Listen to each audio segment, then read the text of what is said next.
अप्रैल जून तिमाही में भारत की विकास दर 20.1%, 30.1 लाख करोड़ की हुई भारतीय अर्थव्यवस्था। दोस्तों, मैं यहाँ पर बात कर रहा हूँ जीडीपी की।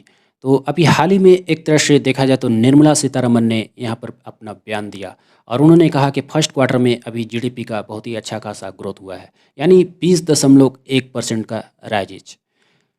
तो जैसा देखा जाए दोस्तों, ग्रॉस डोमेस्टिक प्रोडक्ट क्या है? ये टोटल मॉनेटरी और market value of all the finished goods and services produced with in the countries border. ये कंट्रीज के बॉर्डर के अंतर्गत ही प्रोड्यूस्ड होते हैं। तो ये कंट्रीज का जो बॉर्डर है उसी के अंदर ये फिनिश्ड प्रोडक्ट प्रोड्यूस्ड होते हैं और इसी टर्म को हम कहते हैं जीडीपी।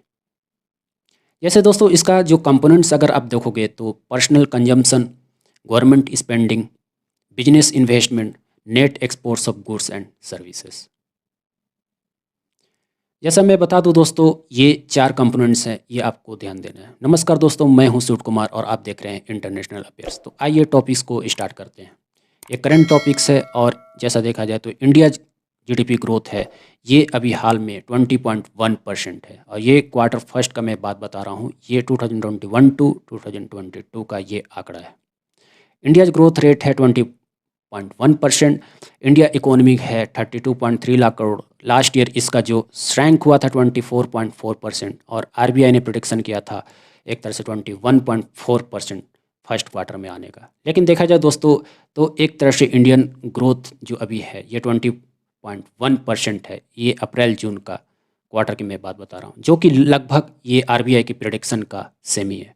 और लास्ट ईयर 24.4% का ये एक तरह से श्रैंक हुआ था, यानी फॉल हुआ था।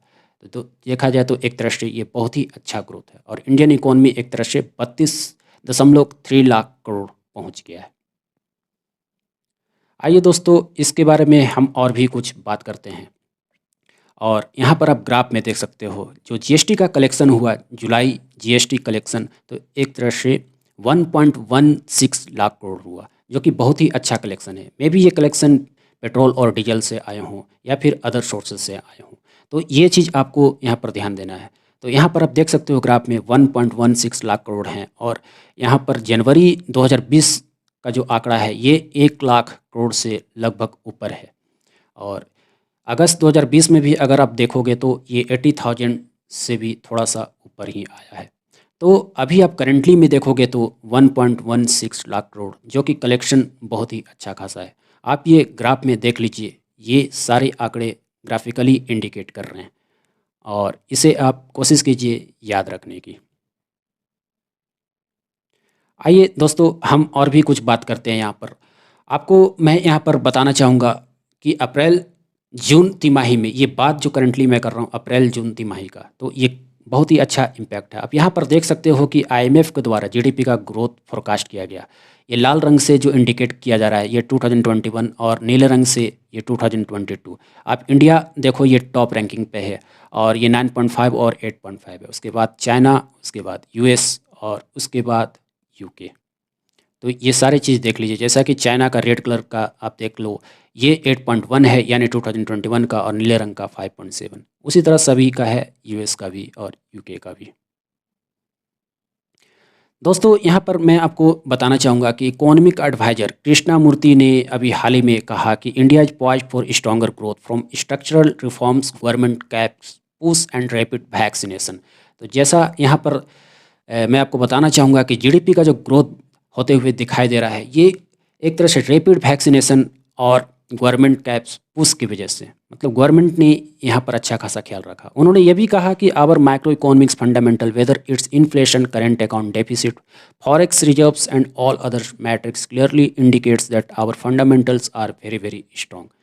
तो करेंट अकाउंट डेफिसिट हो, फॉरेक्स रिजर्व हो, चाहे कोई भी मैट्रिक्स हो, तो ये क्लियरली इंडिकेट कर रहे हैं कि हमारा जो एक तरह से माइक्रो इकोनॉमिक्स फंडामेंटल्स है ये बहुत ही एक तरह से तेज़ी के साथ उभर रहा है। दोस्तों, अब हम बात करेंगे यहाँ पर one of the major reason for this phenomenal jump. आखिर जीडीपी में क्यों ग्रोथ हुआ, तो इसका हम रीजन जानेंगे। देखिए दोस्तों, ये जो रीजन है मेनली लो बेस इफेक्ट के कारण है। इसका मतलब क्या होता है कि बेस ईयर हो या फिर मंथ हो with which the figure is being compared, तो इससे फिगर को कंपेयर किया जाता है। तो बेस ईयर और मंथ का कंपैरिजन करने की वजह से, यानी आप कह सकते हो लो बेस इफेक्ट की वजह से ये जीडीपी राइज हुआ है। और यहाँ पर आप द हिंदू के हिसाब से देख सकते हो, कृष्णमूर्ति ने यह भी कहा कि I am absolutely sure that progress will happen going forward and the next time we were actually talking maybe at the 10th anniversary of IBC. IBC कहने का मतलब है दोस्तों Indian bankruptcy code. We will all congratulating our self at the wonderful progress that we have made in the next 5 years। तो इन्होंने ये भी कहा कि जो नेक्स्ट 5 years है, आने वाला भी हो या फिर जो भी गुजर गया हो, तो हम यहाँ पर एक तरह से अच्छा ग्रोथ कर रहे हैं और करते रहेंगे। दोस्तों जैसा देखा जाए तो जीडीपी का जो फॉर्मूला होता है वो होता है C+I+G+X-M ब्रैकेट। तो ये फार्मूला आप याद रख लो। इस फार्मूले को जरूर ध्यान रखो, क्योंकि अगर फार्मूला आप ध्यान में रखोगे तो आपका जीडीपी का अर्थ समझ में आएगा। जैसा C का मतलब कंजम्पशन होता है, I का मतलब इन्वेस्टमेंट होता है, G का मतलब गवर्नमेंट स्पेंडिंग होता है, और X-M का फुल फॉर्म जो होता है वो एक्सपोर्ट माइनस इम्पोर्ट होता है। तो ये सारा फुल फॉर्म आप याद रख लो। दोस्तों इसी के साथ हम मिलेंगे नेक्स्ट टॉपिक के साथ, कोई नया टॉपिक के साथ, और इसी के साथ आप हमें दीजिए इजाज़त। मिलते हैं नेक्स्ट वीडियो में। धन्यवाद।